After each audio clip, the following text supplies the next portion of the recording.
Hello friends, welcome back to my channel. Today I am going to run through 5, it could have been more, but we're sticking to Switch. So 5 adventure slash kind of point and click style games that I have played and loved, and all of these games are available on the Nintendo Switch. I may do one that's more all-encompassing, but for now we're sticking to the Switch. Broken Sword, Shadows of the Templars, Reforged. Enjoy a globe-spanning story when intrepid American George Stobbart and fearless journalist Nico Collard are pitched into a gripping adventure, exploring exotic locations, solving ancient mysteries, and thwarting dark conspiracies to discover the arcane secrets of the Knights Templar. Finally released on the Nintendo Switch last month, I haven't tried the newest version because I played on the PC back in the day. I also played this on my Nintendo DS. And I've got it on the iPad, which is really not a terrible way to play this game. The voice acting really draws you in and connects you to the characters. The puzzles are hard, but not impossible. And I only ever needed a walkthrough like once or twice. Although my memory's pretty terrible, so if I played it again, I'd probably need a walkthrough in those exact same places. But still, it was challenging, but it wasn't so frustrating that when you get to those I'm going to have to Google it moments, you feel defeated. It was one of the first adventure games I played and loved, having initially been introduced to the genre by the Pink Panthers' Hocus Pocus Pink, anyone?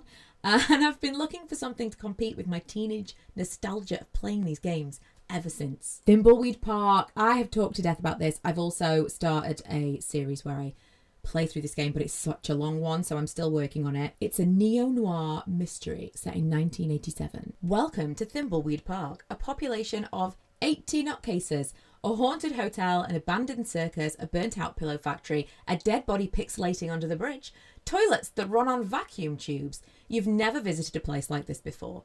5 people with nothing in common have been drawn to this run-down, forgotten town. They don't know it yet, but they are all deeply connected, and they're being watched. This was such a random pick for me. I liberated my son's old PS4 when he got a PS5, and I was looking at, on the kind of like downloadable stuff, at what I could buy, what I could play that was kind of like Broken Sword. And although on face value, these are completely different games, this game opened up a whole new genre of adventure and point and click to me that I'd never played before. The pixelated art style is now something I know I love and I seek out when I'm looking for new games to play.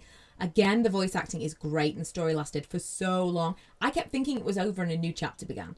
And without giving away any spoilers, I absolutely did not see the ending coming. And there were times that I got stuck. And again, kind of challenging enough to keep me engaged without getting really annoyed. But it was just a really fantastic game that I recommend to anyone. Return to Monkey Island. This was a surprise because this has been going on for a long time and I had no idea about it. The blurb reads, it's been many years since Guybrush Threepwood was last locked in a battle of wits with his nemesis, the zombie pirate LeChuck. His true love, Elaine Marley, has turned her focus away from governing, and Guybrush himself is adrift and unfulfilled, having never found the secret of Monkey Island. Hip young pirate leaders led by Captain Madison have shuffled the old guard from power, Melee Island has taken a turn for the worse, and famed businessman Stan has been imprisoned for marketing-related crimes. Banter with old friends and new faces on familiar islands now under dangerous new leadership, then take to the high seas and explore the new and unknown as you work your way through tough predicaments.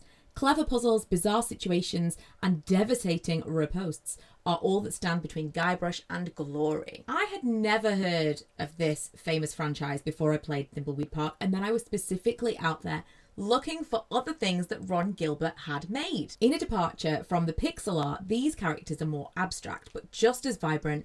At the time of recording, I don't have access to a PC, but once I get my hands on a Steam Deck, I will be diving into the previous releases of this series for sure. It was a shorter game than I would have liked, given the epic length of Thimbleweed Park, but it was still a really fun time. 3 minutes to midnight, you might have seen me playing this, but we'll get to that. Somewhere in the middle of nowhere, an explosion shatters the night. Everyone wakes up with a jolt. Where are they? Who are they? It turns out that whatever blew up in the desert seems to have done more than just wipe their memories clean.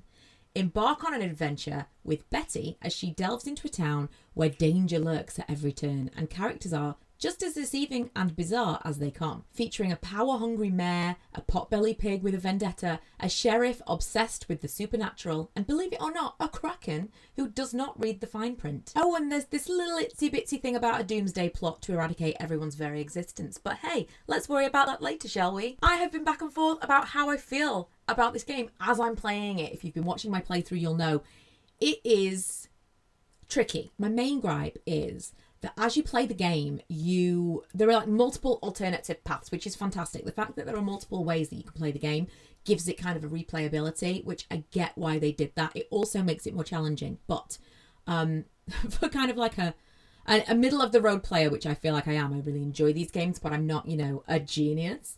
I find it quite difficult because you can lock yourself out of the path that you're working on and have to find a workaround. And at times that's not just challenging, it's really frustrating. Overall though, I am really enjoying the story. Although it's been much more challenging, it's provided a lot more in-game hours than I expected for the price. And finally, Jenny LeClue Detectiv, which might be the first one I played this like spring 2023 maybe. Jenny LeClue is a thrilling story of mystery, adventure and growing up set in a sleepy town of Arthurton.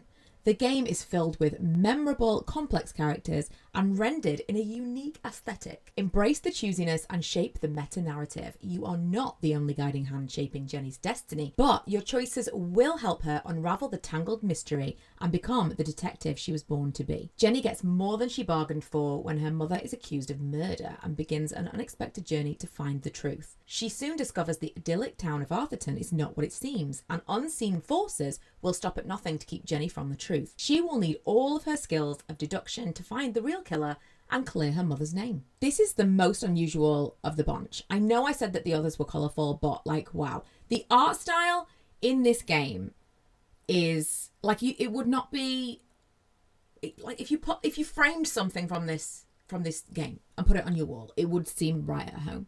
It's very kind of reminds me of like paper animation. Think South Park, but amazing. Think South Park, but super vibrant, like deep and dark and jewel tones, and visually it's a beautiful game. I actually haven't finished this game yet because I felt like I was getting close to the end, and I have this weird habit of stopping before it's over when I'm enjoying something because I don't want it to be over. Anyone else? Maybe it's just me. It also plays really well handheld and with a controller because there's no cursor. So some of these games are definitely, they've been remastered to be played on a console, whereas this definitely feels like it's either been designed or redesigned for console. It plays really, really well. Like I said, I do have more that I could go over. This is my favourite, possibly I was like one of my, no, I think it's my favourite genre of game to play. So maybe that's going to be a separate video. And again, fingers crossed, I will be in possession of a Steam Deck by the end of the month. And so with that in mind, I'm going to try and show you, I'm going to see if I can get my hands on some old games that I used to play because it's all about the nostalgia. This channel is cozy, but it's more like, I just love them. I love them. I don't like the stress of shoot 'em ups or like combat, but I do love a puzzle with a story. Like I tried to play some Professor Layton and it was just so boring to me. I don't just want puzzles for puzzle's sake. I want an adventure. I want like, let's try and work through this. Apparently there's like escape room games. I've completely missed this genre entirely, so I'm going to give those a go as well. But yeah, first of all, if you've played any of these games, let me know what you think of them. Second of all, anything that you from this list, anything you think I'd enjoy, let me know because I'm always on the hunt. I have a couple on my wish list on my Switch, but again, I feel like they're going to be cheaper if I buy them on Steam, so I'm just holding off for now. But yeah, thank you so much for watching. If you haven't already, don't forget to subscribe, and I will see you guys in my next one. Bye.